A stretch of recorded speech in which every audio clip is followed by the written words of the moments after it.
We are here with a new book summary for the Listen Book Summaries YouTube channel. Today's book is What Would Machiavelli Do by Stanley Bing.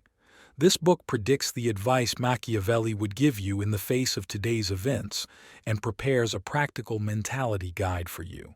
Remember that no book summary is as effective as reading the original. Today we are going to give you the chance to have a pre-tasting of the book. I hope it will be an enjoyable experience. Don't forget to subscribe, like the video, and turn on notifications. If you're ready, let's start. Summary Stanley Bing says that the prince is great, but it's aged, and you wouldn't understand it anyway because many examples relate to Machiavelli's historical circumstances. So, he takes the most famous political strategist in history and translates his teachings to today's world of business, power, and intrigue. What would Machiavelli do? In short, there are a lot of chapters. I will pick some of the best ones. He would be unpredictable and thus gain the advantage. He would be, for the most part, a paranoid freak. He would always be at war. He would cultivate a few well-loved enemies. He would have a couple of good friends, too. He would think big. He would move forward like a great shark, eating as he goes. He would fire his own mother if necessary. He would make a virtue out of his obnoxiousness.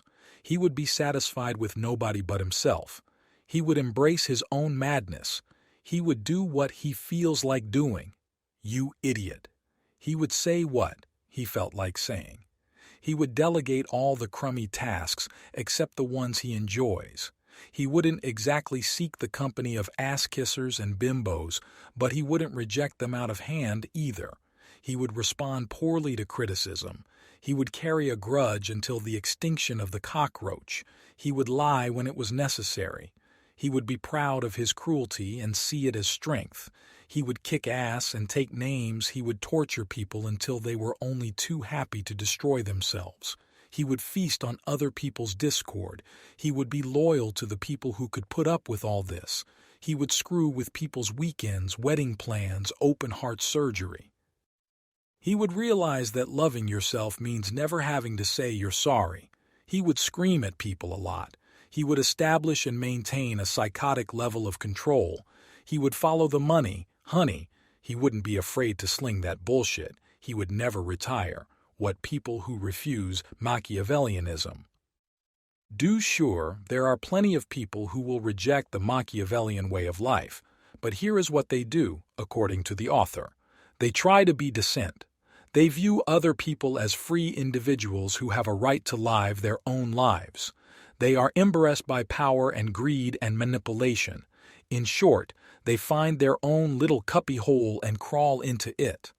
These are the men and women whom you see on the train or bus or subway every morning in their humdrum designer knockoffs, eating a dry little muffin from a brown paper bag and reading, confused and dejected, about the next internet millionaire.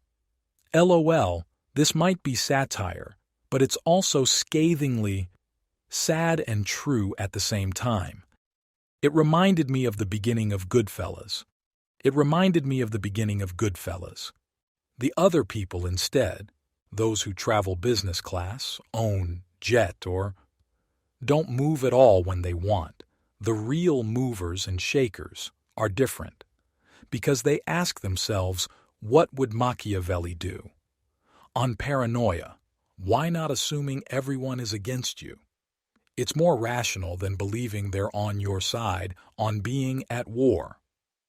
Make a list of your enemies, says Stanley. True. Machiavellians who are serious about their hatreds as well as their loves, like Mr. Nixon, have a list. You must keep your list relatively short, though. Only 5 top enemies max or you're in trouble. Nurture your rage, but don't let it take over. Business wars should be based on business, not just ego. And when business dictates it, it might be time to wage war against a friend, too. To win the war, pick the terrain. Location, location, location. Are you thinking like Machiavelli? Here is a quick test to assess your Machiavellianism. If I had a boat, it would be a perfect jewel. Very, very big. Huge, really. The biggest boat in the whole world. I have no idea, but it would be bigger than yours. I believe other people should do what I want them to do, should fall down and kiss my feet, should lie down in my path so I can walk on them. There are other people. Cut expenses, in this order. Consultants. They expensively plug gaps that should be filled by cheap stuff. Very old people. They're slower, don't relate to the internet very well, and can't drink as much as they should. Very young people. They're way too speedy and ambitious, won't shut up about the internet, and don't drink as much as they should. Fire on paper whenever you can. Especially if you're a beginner Machiavellian, you might still have way too much heart, ethics, and values getting in the way. Fire on paper whenever you can, or send someone else to deliver the bad news, in the words of the author. But as long as you have other people to deliver the bad news to those who have to hear it in person, this part of being a first-class prince is no big whoop. Relax.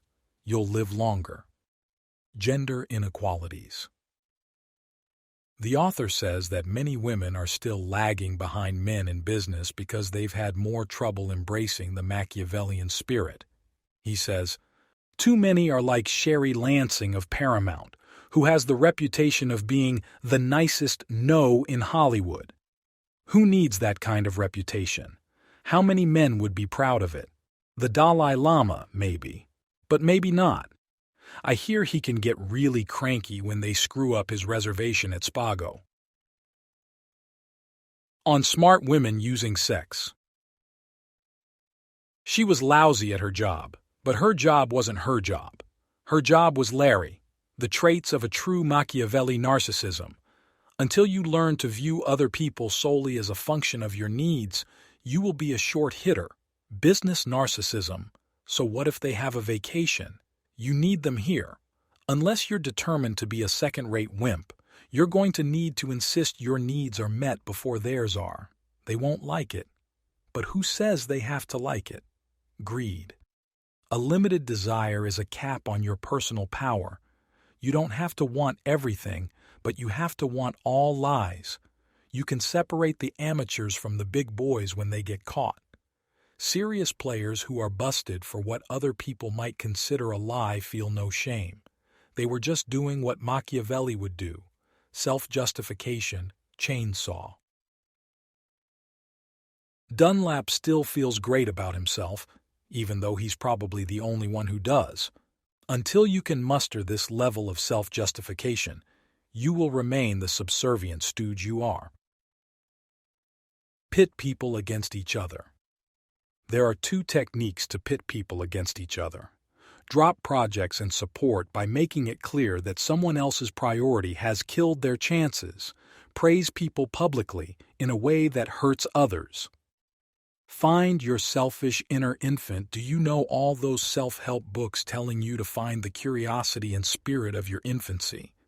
Well, that's the real infant that a Machiavellian needs to rediscover. The real Machiavellian, like the infant, believes there is nothing bigger or more important than him or herself. To succeed, you will need to achieve that view, to return to the liberating egocentrism of the selfish, amoral child. Sling that BS.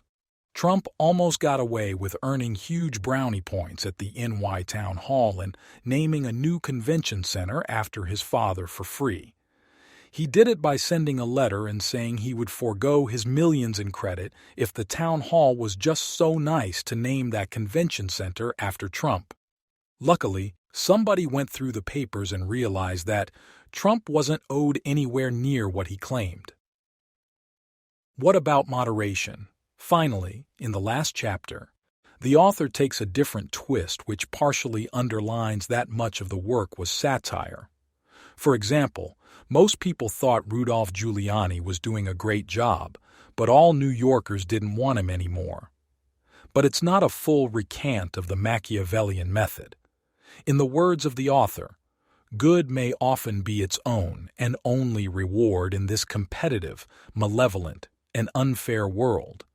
This may be most true in business, where the unsympathetic aspects of the human character are compensated most lavishly. But evil does have its limitations, ones that even the biggest, baddest Machiavellis around should keep in mind. That may be the very best and most useful lesson of all. Machiavellian mindsets. On personal excess, you have bad habits. Some are harmful to yourself and should still be avoided, but the ones that are harmful to other people can now be celebrated. On giving freely, good expense accounts loosen the connections to non-business life most people enjoy. When they're spending your money, you own them. So be liberal.